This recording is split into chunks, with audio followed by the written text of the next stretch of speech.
Hello, my dear friends. Welcome to my YouTube channel socio for learners. And जैसा कि आप सबको मालूम है, हम यूजीसी नेट एनटीए की प्रिपरेशन कर रहे हैं। एंड इससे पहले हम यूनिट 1 में 4 चैप्टर्स पढ़ चुके हैं और इससे पहले हमने उत्तर आधुनिकतावाद के बारे में पढ़ा था। जो नेक्स्ट एनटीए सिलेबस ने जो जारी किया है एनटीए ने, उसमें भारतीय चिंतक के बारे में है, यानी कि इंडियन थिंकर्स है। इसमें Mahatma Gandhi, B R Ambedkar, Irawati Karve, M N Srinivas जैसे थिंकर्स हैं। तो इस चैप्टर में यहाँ से क्वेश्चन आने की संभावना बहुत ज़्यादा रहती है। सो हम यहाँ से अब महात्मा गांधी से स्टार्ट करेंगे, जो भी थिंकर हैं हमारे, और थोड़ा थोड़ा इनके बारे में जो मेन पॉइंट्स हैं इन सब थिंकर्स ने कहे हैं, हम उनको पढ़ने की कोशिश करेंगे। ये पूरा एग्जाम के पॉइंट ऑफ व्यू से है, और जो भी फर्स्ट टाइम इस वीडियो को देख रहे हैं वो पिछले जो लेक्चर्स हैं उनको भी जाके ज़रूर देखें, उन्हें काफ़ी हेल्प मिलेगी एग्जाम के लिए, सोशोलॉजी के लिए। एंड ये जितने भी टॉपिक्स हैं ये एग्जाम बेस्ड हैं, पूरे फैक्चुअल हैं और ज़्यादा कॉन्सेप्ट और फैक्ट्स को मिक्स करके बताया गया है। ऐसा नहीं है कि पूरी डिटेलिंग दे दी जाए, ठीक है। और एग्ज़ाम के पॉइंट ऑफ व्यू से ये जिस तरीके की एग्जाम में स्टेटमेंट आती है उसी तरीके से ही इन पूरी पीपीटीज़ को प्रिपेयर किया गया है, ठीक है। तो सबसे पहले हम शुरुआत करते हैं महात्मा गांधी से। And Mahatma Gandhi, I don't think कि कोई इनके बारे में नहीं जानता होगा। जो भी स्टूडेंट है सबने पढ़ा होगा, इवन काफ़ी बच्चों ने एमए सोशोलॉजी अलग अलग अगर आपने स्टेट्स में या बोर्ड्स में पढ़ी है तो कहीं ना कहीं वहाँ पर भी महात्मा गांधी से रिलेटेड आ जाता है, चाहे वो इग्नू से हो या तो फिर वो किसी स्टेट यूनिवर्सिटी से भी आपने अगर पढ़ा है या डीयू से भी हैं आप हैं, तो सोशोलॉजी में कहीं ना कहीं महात्मा गांधी की आइडियोलॉजीज़ को जोड़ दिया गया है। तो फर्स्ट ऑफ ऑल हम उनकी आइडियोलॉजीज़ के बारे में बात कर लेते हैं। यहाँ पर हमें उनका हिस्टोरिक पर्सपेक्टिव नहीं देखना है कि उन्होंने स्वतंत्रता आंदोलन वगैरह के बारे में, हमें केवल ये देखना है कि उनकी सोच किस तरीके की थी। जैसे कि उनका सत्याग्रह का सिद्धांत, सर्वोदय का सिद्धांत, अपरिग्रह का सिद्धांत, विकास का सिद्धांत, राजनीति व आर्थिक में उनके क्या विचार थे, ट्रस्टीशिप के बारे में उनका क्या था, अस्तेय का सिद्धांत से वो क्या सोचते थे। सो हम स्टार्ट करते हैं यहाँ से। सबसे पहले हम देख लेते हैं विभिन्न सिद्धांतों का वर्णन जो उनके द्वारा सिद्धांत दिए गए हैं। सबसे पहले उनका है सत्य और अहिंसा का सिद्धांत। ये सिद्धांत से सभी फैमिलियर होंगे, सभी लोग जानते होंगे कि महात्मा गांधी जो है सत्य और अहिंसा, उनकी एक बुक थी माय एक्सपेरिमेंट विद ट्रूथ, यानी कि सत्य के साथ मेरे प्रयोग। उस बुक में उन्होंने जो है इसके बारे में बताया है, जो अपनी आत्मकथा उन्होंने लिखी इस बुक में, और उन्होंने यही बताया कि जो सत्य और अहिंसा है उसी के आधार पर हम जो है किसी भी चीज़ में जीत प्राप्त कर सकते हैं। ये मनुष्य के अंदर एक क्वालिटी होनी चाहिए। तो हम देख लेते हैं यहाँ गांधी जी के बारे में क्या बताया गया है। आत्मकथा है एक, ये बता दिया गया है, और उन्होंने इस बुक में यह बताया कि सत्य ही ईश्वर है और सत्य प्राप्ति का एकमात्र उपाय अहिंसा होता है। यदि आपको सत्य प्राप्त करना है तो अहिंसा ही उसका एक माध्यम है। और गांधी जी के अनुसार अहिंसा एक शक्तिशाली अस्त्र है और अहिंसा ही व्यक्ति की आत्मिक शुद्धि का साधन भी है। अहिंसा यानी कि किसी भी प्रकार से आपको हिंसक नहीं होना चाहिए व्यक्ति को। जैसा कि हमें मालूम है जो उनका स्वतंत्रता आंदोलन था वो उन्होंने अहिंसात्मक रूप से अपनाया था, ठीक है, क्योंकि वो धरने देना या मौन व्रत पे चले जाना, इस तरीके की जो चीज़ें थी वो इनको अपनाया करते थे। देन नेक्स्ट आता है सत्याग्रह के सिद्धांत में गांधी जी यह बताते हैं कि सत्य के मार्ग पर जो चलता है तथा अहिंसा का पालन करता है उसकी अंतरात्मा ही सत्य का एक दर्पण बन जाती है। और ऐसी स्थिति में व्यक्ति के आगे चाहे जितनी भी बात हो या कोई भी समस्या आती है, व्यक्ति उसे सहन करते हुए सत्य के मार्ग पर चलता रहता है और वह सत्य का रास्ता नहीं छोड़ता है। वो केवल यही बताना चाहते हैं अपने सत्य और अहिंसा के सिद्धांत में। एक बेसिक थ्योरी आपको यहाँ पर हम बता रहे हैं थोड़ा थोड़ा सा, कि क्योंकि डायरेक्ट देखिए यहाँ से अगर क्वेश्चन बनने की संभावना है तो डायरेक्ट यही होता है कि उनकी बुक क्या थी या सत्य अहिंसा से वो क्या कहना चाहते हैं। तो ये कॉन्सेप्ट, ये जो है क्रक्स है उनकी पूरी थ्योरी का, कि जो व्यक्ति सत्य के रास्ते पे चलेगा वो हमेशा जीत की ओर रहता है और उसको किसी समस्याओं का सामना नहीं करना पड़ता है। सेकेंड है हमारा उनका स्वराज का सिद्धांत। जो सेकंड स्वराज का सिद्धांत है, यहाँ पर वो बात करते हैं स्वराज के बारे में। स्वराज के सिद्धांत के अनुसार गांधी जी ये बताते हैं कि केवल विदेशी शक्ति से मुक्ति पा लेना ही अपनी संस्कृति की स्वाधीनता भी प्राप्त कर लेना है। कहने का मतलब ये है कि स्वराज का केवल मतलब ये नहीं है कि आप जो है अपने संस्कृति को प्राप्त कर लें या आज़ादी पा लें, बल्कि हमें अपनी जो संस्कृति और स्वाधीनता है उसे भी प्राप्त कर लेना ज़रूरी है। स्वराज कहीं ना कहीं अपनी संस्कृति से जुड़ा हुआ होता है और इसी संदर्भ में गांधी जी कहते हैं कि व्यक्ति को अपने घर की खिड़कियां और दरवाजे खुले रखने चाहिए ताकि अच्छे विचार या संस्कृति के विचार हमेशा आते रहें। इसका सामान्य अर्थ देखिए, पहले हम स्टार्टिंग से एक समझ लेते हैं। गांधी जी ने जो स्वराज की कल्पना, देखिए एग्जाम में पॉइंट ऑफ व्यू से स्वराज डायरेक्ट पूछा जा सकता है कि गांधी जी स्वराज से क्या समझते थे, ठीक है। स्वराज का मतलब यानी कि स्व यानी कि अपना, राज यानी कि स्वयं का राज्य। हिस्टोरिकल पर्सपेक्टिव से, इतिहास के हिसाब से देखेंगे तो यानी कि अंग्रेजों को भारत से भगा देना और हमारा खुद का राज्य की स्थापना करना। ये तो था ही था। पर यहाँ समाजशास्त्र में हम इसको किस संदर्भ में देखेंगे, हम यहाँ से संस्कृति से जोड़ के देख रहे हैं, क्योंकि जो उनका स्वराज का सिद्धांत था वो केवल यहाँ से स्वाधीनता प्राप्त करना नहीं था अपने देश में, बल्कि अपनी संस्कृति, अपनी परंपराएं जो थी, जैसे कि आपको मालूम होगा गांधी जी धार्मिक रूप से बहुत ज़्यादा मानते थे, धर्म को, गीता को बहुत ज़्यादा मानते थे, तो वो धर्म से काफ़ी ज़्यादा प्रभावित थे। तो यहाँ वो संस्कृति, कल्चर की बातें में काफ़ी ज़्यादा सोच अपनी रखते थे कि कल्चर जो है हमारा, भारतीय कल्चर जो है उसको हमें मेंटेन करके रखना है। तो यहाँ पर वो उसी कल्चर की बात कर रहे हैं, और वो कहते हैं कि केवल स्वराज प्राप्त कर लेना नहीं, बल्कि हमारी जो सांस्कृतिक स्वाधीनता है, संस्कृति यानी कि हमारे परंपराएं, रहन सहन, विश्वास, जो भी चीज़ें हैं, हमें उनको भी प्राप्त करना है। ऐसा ना हो कि अंग्रेज यहाँ से चला जाए और वो उनकी जो संस्कृति हम उसे अपना लें, जैसा कि आज वर्तमान में हुआ।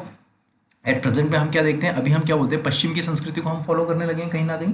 ठीक है, देखिए टेक्नोलॉजी को यूज़ करना एक अलग चीज़ है, ठीक है, लेकिन उनकी पद्धति के ऊपर चलना वो अलग है। ठीक है, भारतीय संस्कृति क्योंकि अलग थी। अब जैसे उनके मूल्यों पर आजकल हम देखते हैं मैकडॉनलीकरण की एक संस्कृति चल रही है। ठीक है, यानी कि जो विदेशी चीज़ें हैं वहाँ का खान पान उस तरीके का, जबकि भारत में ऐसी व्यवस्था नहीं थी। कहीं ना कहीं आज भी इस पर कॉन्फ्लिक्ट रहता है कि हम लोग अलग अच्छा तरीके का खाना खाते हैं, वहाँ खराब खाया जाता है।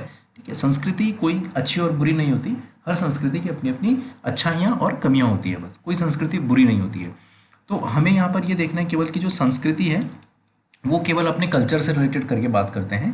ठीक है, इसमें वो साथ साथ एक चीज़ यहाँ पर जो स्टेटमेंट है, ये घर की खिड़कियों वाली, ये बहुत इंपॉर्टेंट है। इवन कई कॉम्पिटेटिव एग्जाम्स में भी ये स्टेटमेंट आके पूछ ली जाती है, और हो सकता है कि यहाँ पर आपको भी ये स्टेटमेंट पूछ ली जाए कि गांधी जी, या फिर ये स्टेटमेंट किसके द्वारा दी गई है कि हमें अपने घर की खिड़कियाँ और दरवाजे खुले रखने चाहिए। ठीक है, ये किसके द्वारा दी गई है, महात्मा गांधी द्वारा। और ये भी आ सकता है कि ये जो स्टेटमेंट है ये क्या प्रदर्शित करती है, इसका अर्थ क्या है। इसका अर्थ क्या है कि स्वाधीनता प्राप्त कर लेना, यानी प्रशासनिक राजनीतिक स्तर पर स्वयं का अधिकार होना होना ना कि किसी विदेशी शक्ति का, ये तो स्वाधीनता का अर्थ हो गया।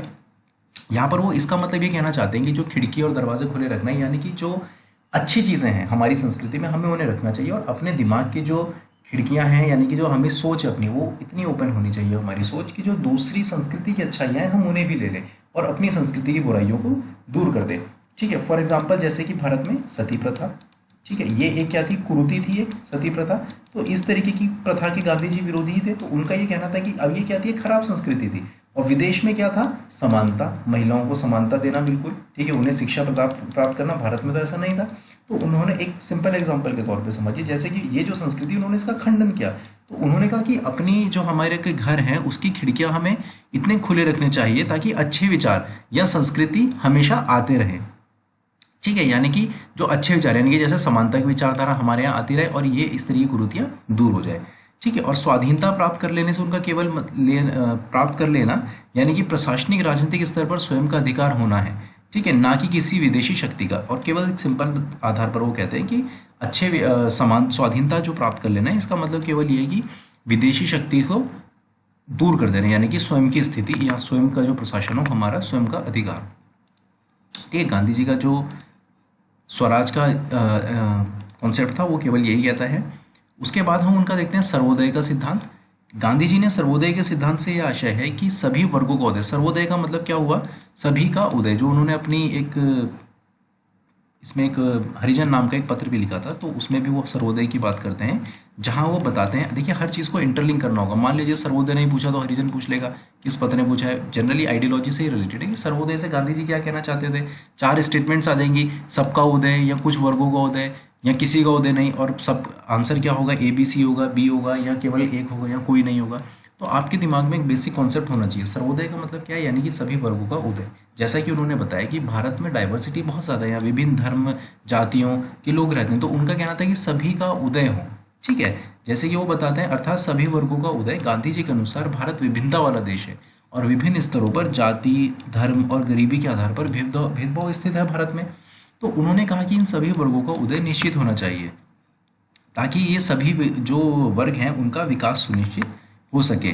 और कहीं ना कहीं ऐसा कहा जाता है कि गांधी जी का कल्पनात्मक समाज था, इसका केंद्र बिंदु भारतीय ग्राम थे। ठीक है, ऐसा माना जाता है कि जो गांधी जी ने सर्वोदय का सिद्धांत दिया, देखिए पॉसिबल तो था नहीं कि सभी का उदय और समानता की स्थिति आ जाए लाइक कार्ल मार्क्स की तरह।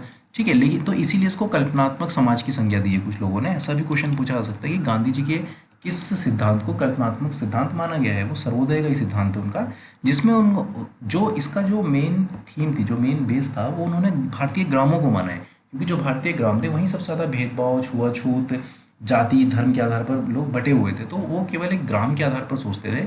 ग्रामों में क्या होना चाहिए, सर्वोदय का विकास होना चाहिए, यानी कि सभी का उदय, हमारे अंदर क्या होनी चाहिए, सभी के लिए एक समानता की भावना होनी चाहिए। उसके बाद उनका एक ट्रस्टीशिप का सिद्धांत आता है गांधी जी का। देखिए ट्रस्टी का मतलब क्या होता है, हमने एक बेसिक कई बार पिक्चरों में या अपने आसपास भी सुना होगा, ट्रस्टी का कुछ मीनिंग होता है। ट्रस्टी का मतलब क्या होता है, जो कोई एक संस्था है, ठीक है, जो संस्था या फिर अलग अलग जो संगठन होते हैं, इसी चैनल में आप जाएंगे जो आप यूट्यूब पर, तो स्टार्टिंग में कुछ बेसिक सोशोलॉजिकल टर्म्स है, समाजशास्त्र में प्रयोग होने वाले कुछ प्रमुख अवधारणाएं व शब्द, वहाँ पर हमने काफ़ी सारी चीज़ें बताई हैं। विवाह क्या होता है, संस्था क्या होती है, समिति क्या होती है, तो आप वहाँ से एक बार देख सकते हैं। देखिए जैसे संस्था क्या होती है, एक इंस्टीट्यूशन जिसका काम होता है कुछ नियमों को पालन करवाना और कुछ व्यवस्थाओं को कार्य करवाना, ठीक है। तो ये एक तरीके की एक संस्था ही होती है ट्रस्टी, ठीक है। 4 या 5 लोगों की एक व्यवस्था होगी और ये लोग जो है किसी एक बॉडी को गवर्न कर रहे होंगे, ठीक है, चला रहे होंगे। तो ट्रस्टीशिप से उनके अनुसार क्या आता है, एक ऐसी व्यवस्था है जिसमें बड़े पूंजीपति सार्वजनिक विकास के लिए कार्य करेंगे, ना कि स्वयं की संपत्ति के लिए। उनका ये कहना था कि मान लो कि एक फैक्ट्री है, ठीक है, मान लो कि टाटा की एक फैक्ट्री है, तो उनका ये कहना था ये जो ट्रस्टी है, जो ये लोग गवर्निंग बॉडी है इनकी, जो ये 4-5 लोग 10 लोग काम कर रहे हैं, उनका ये कहना था कि केवल धन का अब ये तो प्रॉफिट कमा रहे हैं, ठीक है, और पैसा इन्हीं को मिल रहा है, जो गरीब है वो तो वहीं का वहीं है। तो उनका ये कहना था कि ये जो पैसा है ये केवल अपने विकास के लिए ना अपनाए, बल्कि सार्वजनिक विकास के लिए कार्य करे, यानी कि अगर इन्होंने पैसा कमाया तो ये गरीबों का उद्धार करे, ठीक है, देश में और उद्योग दे, रोजगार उत्पन्न कराए, ताकि किसी एक के पास धन का संकेंद्रण ना हो, ठीक है। यहाँ से डायरेक्ट क्वेश्चन बन सकता है कि गांधी जी धन के संकेंद्रण के बारे में क्या सोचते थे, या ट्रस्टीशिप से उनका क्या सिद्धांत था। तो उनका यही सिद्धांत था कि जो धन संपत्ति है वो केंद्रीकृत ना हो, ठीक है, ना कि केंद्रीकृत करेंगे। ट्रस्टीशिप का उद्देश्य सार्वजनिक विकास होना चाहिए तथा धन का विकेंद्रीकरण, यानी कि डिसेंट्रलाइजेशन का मतलब क्या है कि एक व्यक्ति के पास धन ना हो, यहाँ से ऐसे सबके पास जाता रहे, यहाँ से नीचे नीचे नीचे, यानी कि सबका विकास हो, जो टॉप लेवल पे है ये डायरेक्ट यहाँ से फायदा उठा सके। केवल वो यही बताते हैं अपने ट्रस्टीशिप के सिद्धांत में।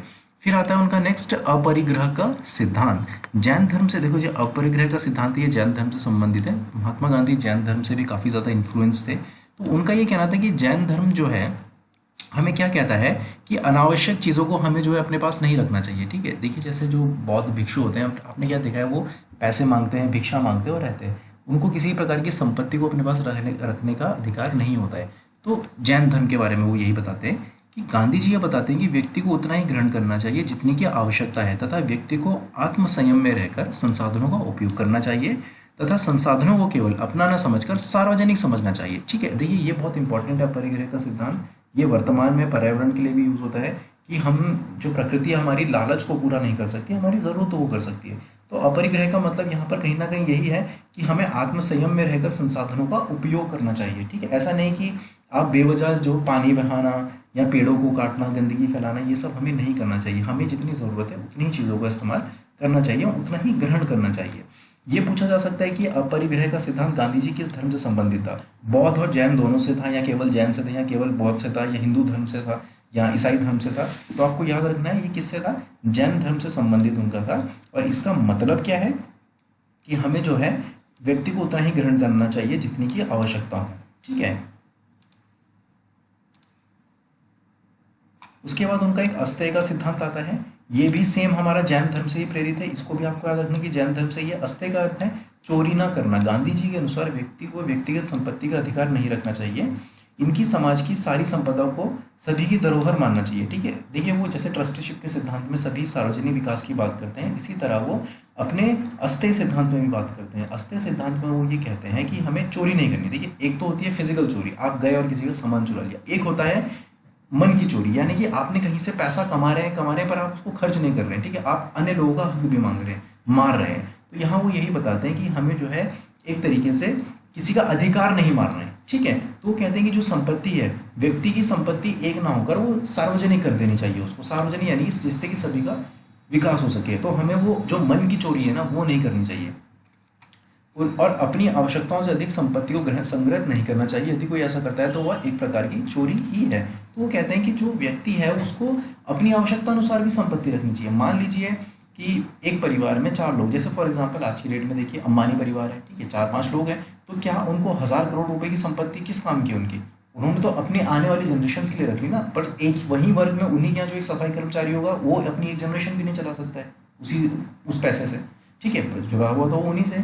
तो गांधी जी इसी संदर्भ में कहते हैं कि देखिए कि हमें जितनी आवश्यकता है उतनी, ठीक है भाई, 1000 करोड़ तुम्हारे पास है तो तुम दूसरे का भी भला कर दो।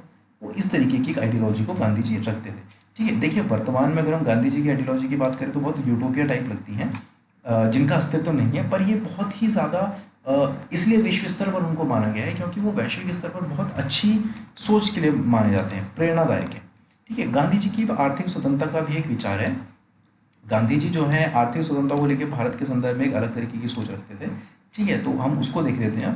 गांधी जी के आर्थिक विचारों में स्वदेशी अपनाना, कौशल व्यवसाय और चरखा चलाना, उपयोग करना प्रत्येक गरीब व्यक्ति, जिससे कि प्रत्येक गरीब व्यक्ति उत्पादन कर सके। देखिए आर्थिक स्वतंत्रता से उनका मतलब क्या था कि अंग्रेज भारत में आए, उन्होंने फैक्ट्रियां लगाई, मशीनें लगाई, ठीक है, और क्या हुआ, जो भारतीय श्रम था यानी कि जो कामगार थे, जो चरखा चलाते थे, जो खेतों में काम करते थे, छोटा मोटा हाथों से मेहनत से काम करते थे, वो क्या हो गए, बेरोजगार, ठीक है। तो उनका क्या कहना था कि आर्थिक स्वतंत्रता कैसी होनी चाहिए कि व्यक्ति काम कर सके, पैसा कमा सके, स्पेशली वो गाँवों के संदर्भ में, क्योंकि भारत को गाँवों का देश माना गया है उस समय भी, और आज भी भारत गाँवों का देश है।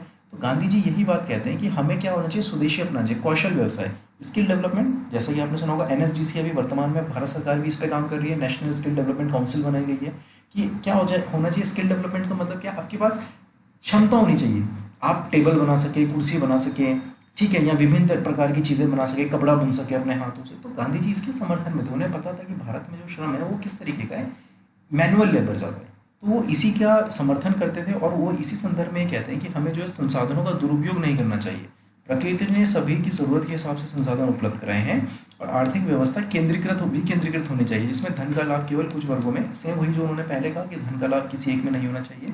और यहाँ पर एक कॉन्सेप्ट आता है मशीनीकरण का, ठीक है, ये एग्जाम में आपसे डायरेक्ट पूछे जाने की संभावना हो सकती है कि गांधी जी मशीनीकरण के विरोधी थे, कथन सत्य है, असत्य है, या थोड़े बहुत उनके समर्थन में थे, आंसर बताएं, ठीक है। देखिए गांधी जी मशीनीकरण के विरोधी नहीं थे, एक बात क्लियर है, ठीक है, क्योंकि उनको इस तरीके से प्रिटेंड कराया गया है, लेकिन आप जब जनरली उनकी आइडियोलॉजी, उनकी बुक्स पढ़ेंगे तो पता चलेगा गांधी जी मशीनीकरण के विरोधी नहीं थे, बल्कि वो विरोधी उस स्थिति में थे जब मशीनीकरण की वजह से लोग बेरोजगार हो जाएंगे, तो उस संदर्भ में यानी कि उस स्टेज में, यानी कि फर्स्ट स्टेज में अगर मशीनें आती है तो उनको कोई समस्या नहीं है कि डेवलपमेंट हो, प्रोडक्शन ज़्यादा होगा, जल्दी होगा।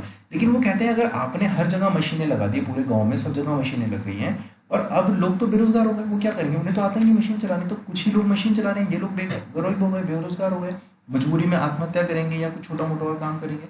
तो इस संदर्भ में गांधी जी का ये कहना था, ठीक है। जैसे कि अभी आप वर्तमान में एट प्रेजेंट एक एग्जाम्पल लेते हैं, ठीक है, एक एग्जाम्पल के तौर पे समझिए, अभी हम देखते हैं पंजाब और हरियाणा में क्या है, यदि आप पंजाब और हरियाणा में इस समय फसल कट रही है, जनरली क्या होता है आप देखेंगे किसान जो होते हैं बिहार उत्तर प्रदेश से लेबर ले जाती है, वो लोग हाथ से मशीनों से हाथ से काटते हैं बड़े खेतों में, ठीक है।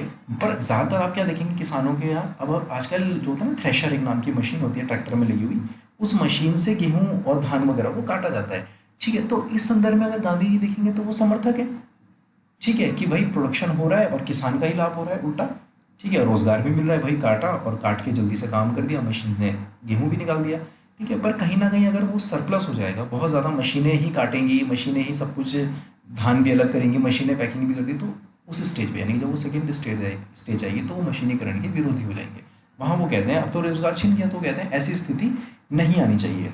वो कहते हैं कि भारत जैसे देश में मशीनीकरण के कारण काफ़ी लोग बेरोजगार हो जाएंगे, और उनके अनुसार मशीनीकरण तब सही है जब वह बेरोजगारी ना बढ़े, उस स्थिति में मशीनीकरण को वो सही मानते हैं।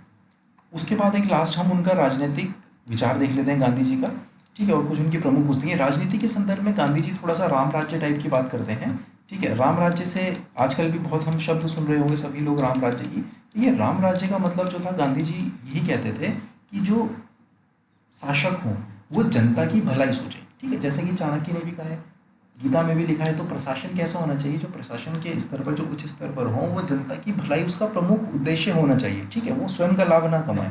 तो यहाँ वो कहते हैं कि राजनीति में साधन और साध्य यानी कि जो टूल्स हैं आपके जिससे आप राजनीति चला रहे हैं, और जो आइडियोलॉजीज यानी कि साध्य जो आप अपना रहे हैं वो पवित्र होने चाहिए, और तथा राजनीति आध्यात्मिक आधार पर स्वच्छ रहनी चाहिए। आध्यात्मिक यानी कि वो कहीं ना कहीं राजनीति को धर्म से जोड़कर देखते हैं। गांधी जी के अनुसार धर्म के बिना राजनीति का विचार ये अकल्पनीय है, ठीक है। आपको एक कॉन्सेप्ट याद रखना है, अगर ऐसा क्वेश्चन पूछ ले कि गांधी जी राजनीति और धर्म के बारे में क्या सोचते हैं, तो याद रखिएगा गांधी जी धर्म और राजनीति को एक साथ रखते हैं। वो कहते हैं कि अकल्पनीय है, हो ही नहीं सकता। धर्म राजनीति से जुड़ा होना चाहिए। तो वो धर्म से हमारे कार्य करने के साधन बना रहना चाहिए, परंतु वह अतिवादी नहीं होना चाहिए। यहाँ धर्म का अर्थ क्या है? नैतिक प्रणाली पर विश्वास। अब ये भी कॉन्सेप्ट आपको याद रखना है, धर्म का मतलब पूजा पाठ नहीं है उनके संदर्भ में। वो किसकी बात कर रहे हैं? नैतिकता। धर्म कर्तव्यों से जुड़ा हुआ है। भारत में गीता में लिखा है ना, धर्म क्या है? जो कृष्ण अपनी जो गीता में कहते हैं, धर्म का मतलब वो कर्तव्य से जोड़ते हैं, ड्यूटीज, ह्यूमन ड्यूटीज है कुछ। तो यहाँ पर धर्म, भारतीय संदर्भ में धर्म को कर्तव्य से भी जोड़ा गया है। तो यहाँ वो कर्तव्य की बात कर रहे हैं, पूजा पाठ की बात नहीं कर रहे हैं। ठीक है, ये पूजा की बात नहीं है, ये किसकी बात है? कर्तव्य की, ड्यूटीज की। तो वो कहते हैं कि हर आदमी का जो भी राजनीति में ऊपर शासक हो, उसका कर्तव्य है, ड्यूटी होनी चाहिए कि वो कार्य करे। ठीक है, और वो क्या कहते हैं? साथ साथ धर्म हमारे कार्य करने का साधन बना रहना चाहिए, जिससे कि हम क्या करें? अपने कार्यों को करते रहें, परंतु वो अतिवादी नहीं हो। जब अतिवादी का मतलब क्या होता है? अतिवादी यानी कि निरंकुशता नहीं होनी चाहिए। ठीक है, जैसे कि हम देखते हैं कि मिस्र में हुस्नी मुबारक या इजराइल, इराक, ईरान में, ऐसी कंट्रीज में देखते हैं क्या होता है? धार्मिक देश है वो भी, वहाँ की जो राजनीति है वो धर्म से जुड़ी हुई है, पर क्या है? वो अतिवाद है, यानी कि लोगों के अधिकारों का हनन किया जा रहा है। ठीक है, महिलाओं को पूरी तरह से अधिकार छीन लेगा, एक आइडियोलॉजी को फेस किया जा रहा है वहाँ पर, पूरी तरह से लागू कराया जा रहा है लोगों के ऊपर। तो उसको वो कहते हैं वो अतिवादी नहीं होना चाहिए, धर्म से जुड़ा हो पर लिबरल फॉर्म में होना चाहिए। ठीक है, यहाँ धर्म का नैतिक प्रणाली पर विश्वास। नैतिक का मतलब पीछे आपको बताया गया है लेक्चर में। नैतिक का मतलब ही सही और गलत होता है, नैतिकता। नैतिक अनैतिक हमें मालूम होना चाहिए। ठीक है, कि हम आपसे किस तरह से बात कर रहे हैं, ये नैतिक प्रणाली हमारी। ठीक है, हम आपसे अनैतिक रूप से बात करेंगे तो गाली गलौज करेंगे, हम गलत तरीके से बोलते तो हम उसे अनैतिक कहते हैं। ठीक है, तो उनकी ये गांधी जी की बेसिक आइडियोलॉजीज हैं। नेक्स्ट लेक्चर में हम डॉक्टर भीमराव अम्बेडकर के बारे में और एम एन श्रीनिवासन के बारे में देखेंगे। ठीक है, देखिए यहाँ से क्वेश्चन बनने की संभावना बहुत ज़्यादा है। उनकी कुछ बुक्स हैं, हरिजन, यंग इंडिया, हिंद स्वराज, आपको इनको देख लेना है। बुक्स को कहीं भी आपको मिल जाएंगी ये बुक्स पढ़ने के लिए। बुक्स पढ़ने की जरूरत नहीं है, याद रहनी चाहिए। इन बुक्स में किसके बारे में बात करिए ये पता होना चाहिए। ठीक है, हरिजन में जैसे उन्होंने जो सभी वर्गों को होता है सर्वोदय की बात करते हैं। यंग इंडिया में तो खैर उन्होंने इतिहास के बारे में लिखा है। हिंद स्वराज में वो अपने स्वाधीनता के बारे में बात करते हैं। ठीक है, सत्य के साथ मेरे प्रयोग में जहाँ पर वो साधना और साध्य की बात करते हैं कि हमारे जो ट्रूथ है, सच्चाई और अहिंसा रहनी चाहिए। ठीक है, इसके अलावा उनके कुछ पेपर्स वगैरह भी हैं, और हमें केवल इतना याद रखना है कि जो उनकी आइडियोलॉजी है, जैसे कि अपरिग्रह का सिद्धांत है और हमारा सर्वोदय का सिद्धांत है, इन बेसिक आइडियोलॉजीज को हमें याद रखना है। इस फिगर को हमेशा दिमाग में रखें, इस तरीके की जो ये फिगर बनी हुई है महात्मा गांधी से जुड़ी हुई। ठीक है, इनके छोटे छोटे पॉइंट्स हैं, आप चाहें तो उन्हें याद करें अच्छे से।